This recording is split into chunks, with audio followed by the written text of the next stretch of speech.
Comment vôtre. L'heure de retrouver Olivier Pouls pour l'histoire d'une recette aujourd'hui, le blanc manger. Alors le blanc manger c'est une recette, mais c'est surtout une chanson.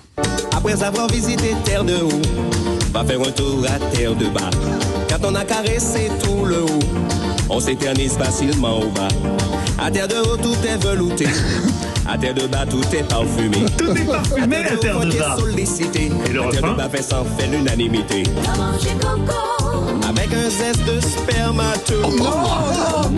Blanc manger coco, le tube oublié. Injustement oublié, des légumes oubliés. Mais il y a des chansons oubliées aussi.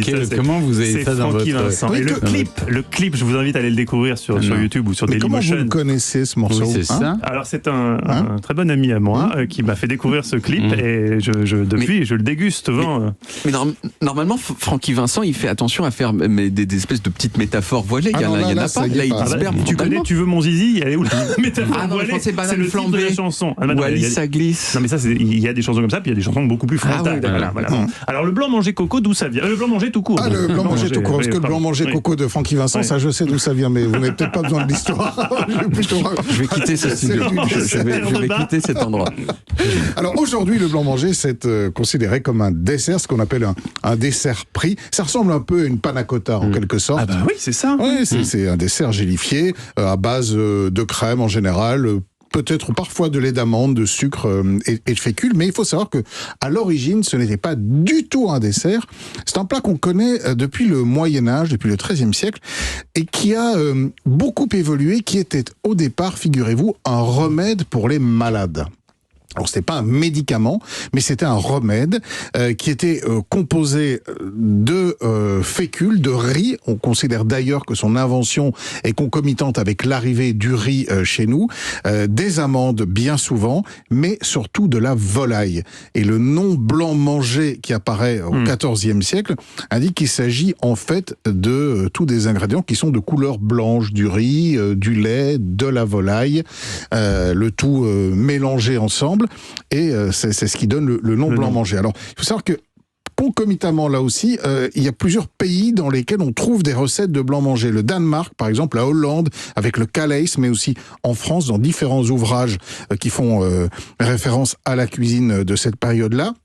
Il va évoluer par la suite, et c'est à partir du XVIIe siècle qu'il devient en fait sucré et qu'on ajoute de la gélatine. C'est grâce à François de la Varenne, un grand cuisinier de l'époque. Ça devient un entremets froid à base de gelée et d'amandes. Et ensuite, le célèbre Auguste Escoffier va reprendre cette recette dans les grandes lignes. Une fois encore, comme il l'a fait pour beaucoup de recettes, il va la figer dans son livre qui est évidemment une bible pour tous les cuisiniers. Et on va un petit peu l'oublier. Et aujourd'hui, c'est un dessert qui, comme beaucoup de desserts, revient un petit peu à la mode.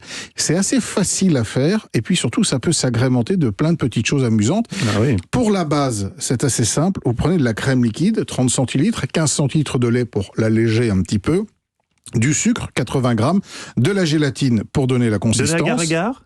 Alors, vous pouvez utiliser l'agar-agar. C'est un terme, j'ai vu une dans Top Chef un jour, alors vraiment je le sors tout le temps. L'agar-agar, c'est un gélifiant naturel, c'est au départ une algue japonaise, je pense qu'on en cultive ici aujourd'hui, et la propriété de l'agar-agar, d'abord, c'est que c'est très gélifiant, mais surtout que ça, contrairement à la gélatine classique, l'agar-agar tient à la chaleur, c'est-à-dire que vous pouvez gélifier des choses qui sont légèrement, pas très chaudes, mais en tout cas tièdes, alors que sinon, pour les feuilles de gélatine classique, pour les faire tenir, il faut vraiment que ce soit très froid et qu'on laisse le produit au frigo. Mais on peut parfaitement utiliser de l'agar-agar. Et puis après, on va l'aromatiser. Alors pourquoi pas avec de l'extrait d'amande amère ou de la vanille. Donc l'idée, c'est tout simplement de faire ramollir la gélatine dans l'eau froide ou de préserver la petite poudre d'agar-agar à côté. On porte le lait, la crème, le sucre à ébullition, on mélange tout ça bien, on rajoute les quelques petites gouttes d'extrait d'amande ou de vanille, on rajoute la gélatine, et ensuite on laisse prendre, on coule ça dans des moules et on laisse prendre pendant au moins 3 heures au frigo. Il n'y a plus qu'à démouler, et là on a un blanc manger simple de base.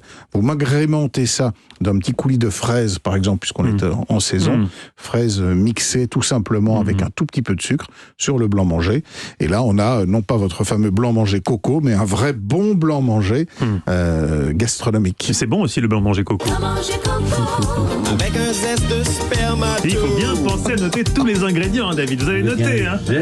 Un zeste de spermato. Mais quelle horreur. Il n'en croit pas ses oreilles. Mais c'est passé. On a eu le droit de laisser cette chanson. Je sais pas, mais en tout cas, ça a dû passer en radio. Bon appétit, bon goûter, les bon amis. Goûter, les enfants. Merci Olivier. On retrouve toutes vos recettes sur le site europe1.fr.